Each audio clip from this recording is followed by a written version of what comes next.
भगवान विष्णु को तुलसी के पत्र चढ़ाने से क्या होता है? अगर आपने भगवान श्री हरि विष्णु को तुलसी का केवल एक पत्ता भी चढ़ाया है तो आप इस कथा को अवश्य सुनिए। दोस्तों, एक बार भगवान विष्णु के पुण्यशील और सुशील नाम के दोनों पार्षद भगवान विष्णु से पूछने लगते हैं, हे प्रभु, हम आपके कई भक्तों को पृथ्वी लोक से दिव्य विमानों में बिठाकर बैकुंठ लेकर आए हैं। आपके अनन्य भक्तगण हैं जो नित्य आपकी पूजा आराधना करते हैं, समस्त प्रकार के भोग आपको लगाते हैं। इसी कारण से वे सभी बैकुंठ लोक प्राप्त करते हैं। किंतु हे प्रभु, हमारे मन में एक शंका है जो हम आपसे पूछना चाहते हैं। भगवान विष्णु मुस्कुराते हुए कहते हैं, हे पार्षदों, ऐसी वह कौन सी शंका है जो तुम दोनों को सता रही है? तुम्हारे मन में जो भी शंका है निसंकोच होकर पूछो, मैं तुम्हारी शंका का समाधान अवश्य करूंगा। पार्षद कहने लगते हैं, हे प्रभु, आज हम एक ब्राह्मण को विमान में बिठाकर बैकुंठ लोक लेकर आए हैं। उस ब्राह्मण ने तो कभी विधि विधान से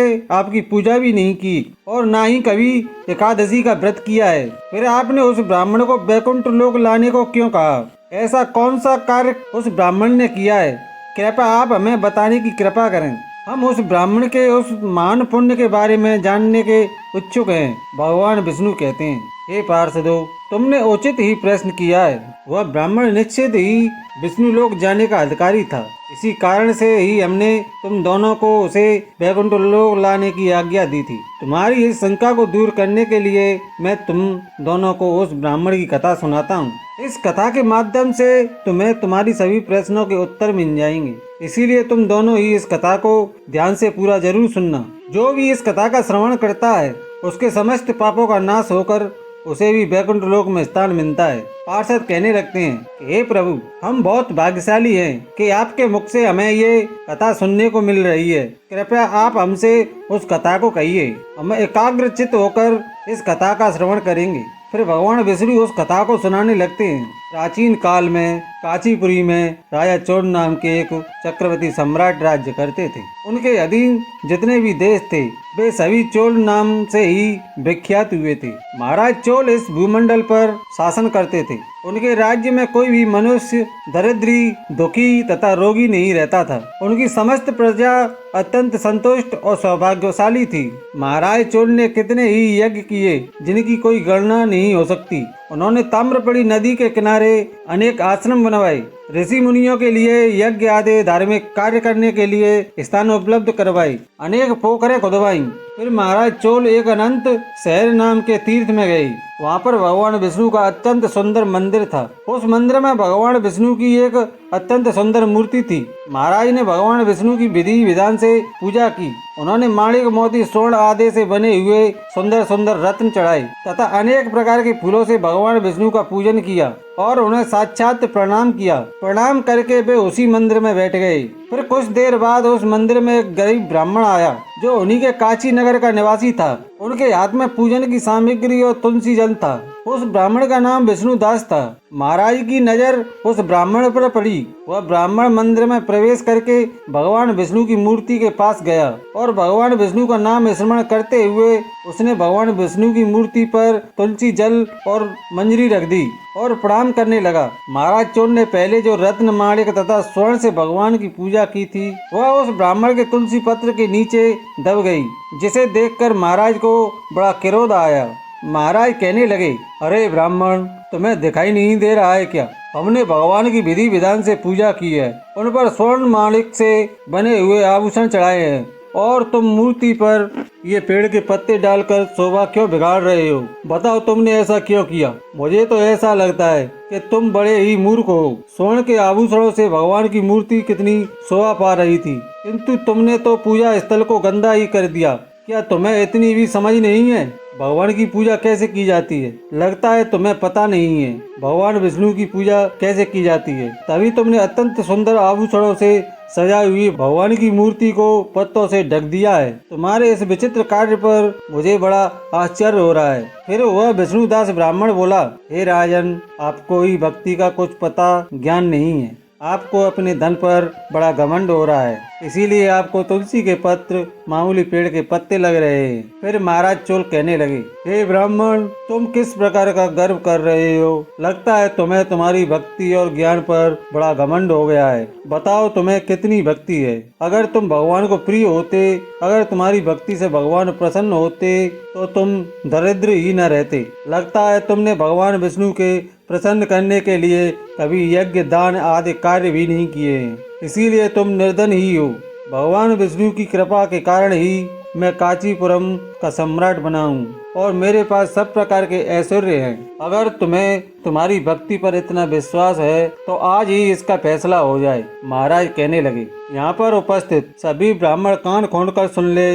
इस ब्राह्मण में और मुझ में कौन सबसे पहले भगवान विष्णु को प्रसन्न करके सबसे पहले उनके दर्शन करेगा, केवल वही सर्वश्रेष्ठ भक्त कहलाएगा। इससे समस्त लोगों को पता चल जाएगा कि किसमें कितनी भक्ति है। फिर उस ब्राह्मण ने भगवान चोल की शर्त स्वीकार कर ली और अपने घर चला गया। फिर महाराज चोल भी अपने राजमहल चले गए। महाराज चोल ने महर्षि मुदगल को बुलाकर वैष्णव यज्ञ का अनुष्ठान करने का निर्णय किया। फिर समस्त ऋषिगण और मुदगल ऋषि भी महाराज की यज्ञ में पधारे और सभी ने मिलकर वैष्णव यज्ञ को आरंभ किया।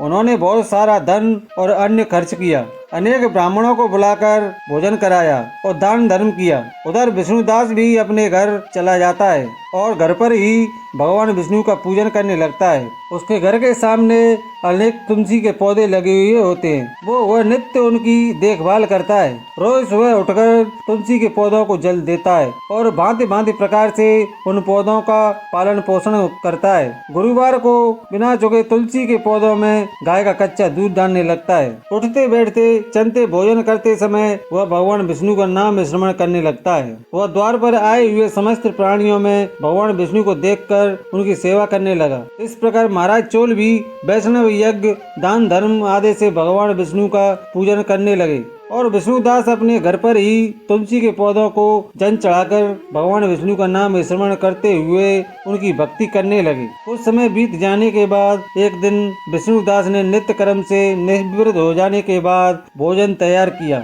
और तुलसी को जल चढ़ाने चला गया। फिर जब उसने घर के अंदर आकर देखा तो किसी ने उसके भोजन को चुरा लिया। विष्णुदास ने देखा कि घर के अंदर से भोजन गायब है। फिर उन्होंने दोबारा भोजन नहीं बनाया क्योंकि उन्हें सायंकाल की पूजा के लिए समय कम पड़ रहा था, जिससे उनका प्रतिदिन का नियम भंग हो जाएगा। इसीलिए वे भूखे ही रह गए। फिर दूसरे दिन उन्होंने भोजन तैयार किया और तुलसी पत्र डालकर घर के अंदर रखकर तुलसी को जल चढ़ाने के लिए चले गए। फिर से किसी ने उनके भोजन को चुरा लिया। जब विष्णुदास घर के अंदर आए तो उन्होंने देखा कि आज फिर किसी ने उनके भोजन को चुरा लिया है। इस प्रकार 7 दिनों तक कोई आकर उनके भोजन को चुरा कर ले जा रहा था। इससे विष्णुदास को बड़ा विस्मय हुआ। वह विचार करने लगा, वह कौन है जो प्रतिदिन आकर मेरा भोजन चुरा कर ले जा रहा है? मैं क्षेत्र संन्यास लेकर इस वन में निवास कर रहा हूँ। अब मैं इस स्थान का भी परित्याग नहीं कर सकता। अब इस प्रकार से मैं कैसे भोजन करूँ? प्रतिदिन भूखा रहकर मैं कैसे जीवित रह पाऊंगा? अगर इस प्रकार से ही चलता रहा तो मेरी मृत्यु हो जाएगी। अच्छा,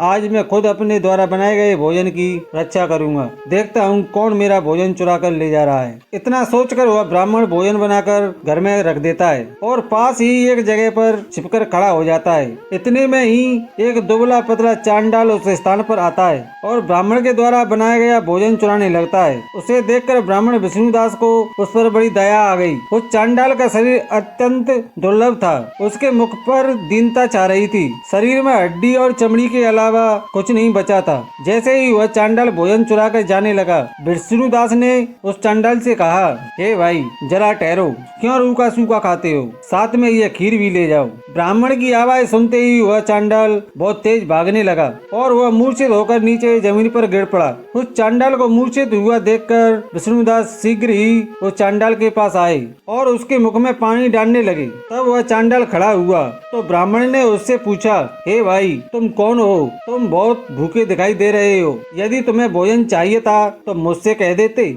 मैं तुम्हें सारा भोजन दे देता। ब्राह्मण की बात सुनकर वह चांडाल मुस्कुराने लगा और उसने अपना असली रूप धारण किया। वह चांडाल कोई और नहीं बल्कि साक्षात भगवान विष्णु ही थे। हाथ में शंकर चक्र गदा धारण किए हुए, कटी में पीताम्बर मस्तक पर किरण शोभा पा रहे थे। अपने प्रभु को साक्षात अपने सामने खड़ा हुआ देखकर विष्णुदास को बड़ा आश्चर्य हुआ और वे भगवान विष्णु को बारंबार प्रणाम करने लगे। भगवान विष्णु उस ब्राह्मण विष्णुदास से कहने लगे, हे विष्णुदास, मैं तुम्हारी भक्ति से बहुत ही प्रसन्न हुआ हूँ। तुमने जो नित्य तुलसी की पूजा की है और अपने द्वार पर आए हुए अतिथियों की जो सेवा और पूजन किया है, इससे मैं संतुष्ट हो गया हूँ। मैं तुम्हारी भक्ति से प्रसन्न होकर तुम्हें दर्शन देने के लिए ही आया हूँ। अब तुम इस दिव्य विमान में बैठकर वैकुंठ चलकर मेरे साथ ही वहीं पर निवास करो। इतना कहकर भगवान विष्णु अंतर्ध्यान हो गए। फिर वह ब्राह्मण उस दिव्य विमान में बैठकर वैकुंठ लोक जाने लगा। उसी समय महाराज चोल ने जब देखा कि एक दिव्य विमान में बैठकर वह विष्णुदास ब्राह्मण वैकुंठ लोक जा रहा है, तो उन्हें बड़ा आश्चर्य हुआ।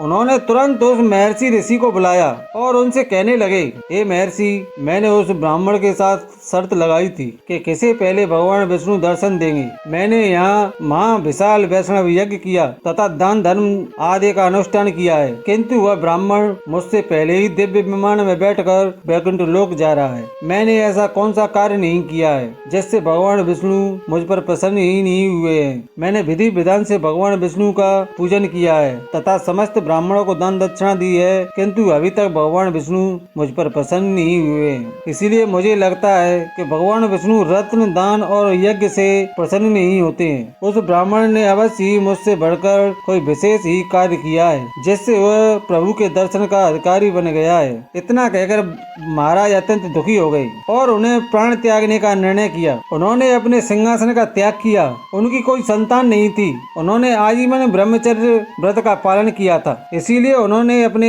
भांजे को सिंहासन पर बिठा दिया और फिर वे यज्ञ की अग्नि के पास गए और उसमें कूदने लगे। तभी देव ऋषि नारद वहाँ प्रकट हुए और उन्होंने महाराज चोल को रोक लिया। महाराज चोल देव ऋषि से कहने लगे, हे मुनिवर, आज मुझे न रोकिए। मेरा जन्म विफल हुआ, मेरा सारा यज्ञ और पूजा भी विफल हो गई। मैंने आजीवन भगवान विष्णु का पूजन किया, यज्ञ आदि कार्य किए, किंतु भगवान विष्णु उस ब्राह्मण पर प्रसन्न हुए। मुझे धिक्कार है कि मैं भगवान विष्णु को प्रसन्न नहीं कर सका। देव ऋषि कहने लगे, हे राजन, आपने कोई भी कार्य अनुचित नहीं किया है। भगवान आपकी भक्ति से प्रसन्न है, किंतु आपने अभी तक भगवान के दर्शन हेतु योग्य कोई कार्य नहीं किया है। तब महाराज चोल कहते हैं, हे देव ऋषि, आप ही बताइए वह कौन सा कार्य है जिससे भगवान विष्णु प्रसन्न होकर दर्शन देते हैं। मेरी पूजा में ऐसी कौन सी कमी रह गई है? मैंने अनेक प्रकार के माणिक स्वर्ण के आभूषण और यज्ञ आदि दान धर्म किया है। इसके अलावा ऐसा कौन सा कार्य रह गया है जो मैंने नहीं किया है? कृपया मुझे बताने की कृपा करें।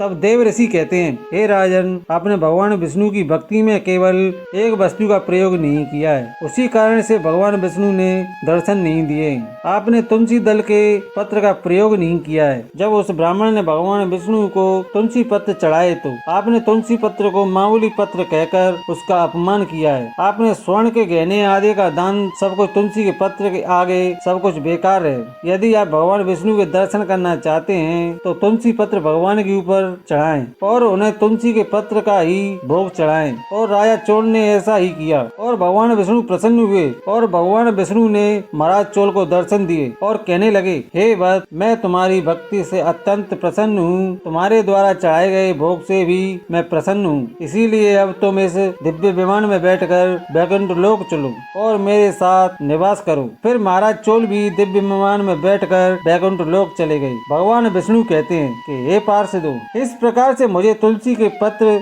सबसे अधिक प्रिय हैं। केवल तुलसी के पत्र का भोग चढ़ाने के कारण ही उस ब्राह्मण को विष्णु लोक की प्राप्ति हुई है। भगवान विष्णु के द्वारा इस कथन को सुनकर दोनों पार्षद अत्यंत प्रसन्न हुए और भगवान विष्णु को बारंबार प्रणाम करने लगे। तो दोस्तों, इस प्रकार से भगवान विष्णु को भोग लगाते समय तुलसी के पत्रों का प्रयोग अवश्य करना चाहिए। क्रोध दम्भ आदि को परित्याग करके भगवान विष्णु का पूजन नित्य करना चाहिए। एकादशी का व्रत करके तुलसी के पौधे की अच्छी तरह देखभाल करनी चाहिए। ब्राह्मणों को दान करना चाहिए और भूखों को भोजन कराना चाहिए तथा गायों की सेवा करनी चाहिए। मसूर, गाजी तथा बैगन का सेवन करना छोड़ देना चाहिए। भगवान विष्णु की पूजा करने वाले को इन चीजों का त्याग त्याग कर देना चाहिए। ऐसा करने से ही मनुष्य को विष्णु लोक की प्राप्ति होती है। तो दोस्तों, आपको यह कथा कैसी लगी कमेंट करने के साथ साथ हमारे वीडियो को लाइक और शेयर भी अवश्य करें और ऐसी ही कथाएं सुनने के लिए हमारे चैनल भक्ति कहानियां 1 को